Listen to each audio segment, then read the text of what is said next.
First, make sure that your battery is disconnected from all three cables, positive, negative, and your third BMS cable. We're going to follow this cable along, and you'll see that there are two connections on it. You want to find this one here with the blue cable there.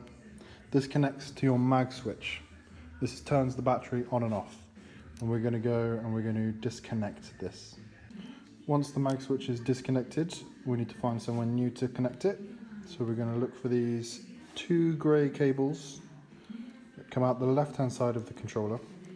You'll see that one is heat shrinked, and you see one with a loop here.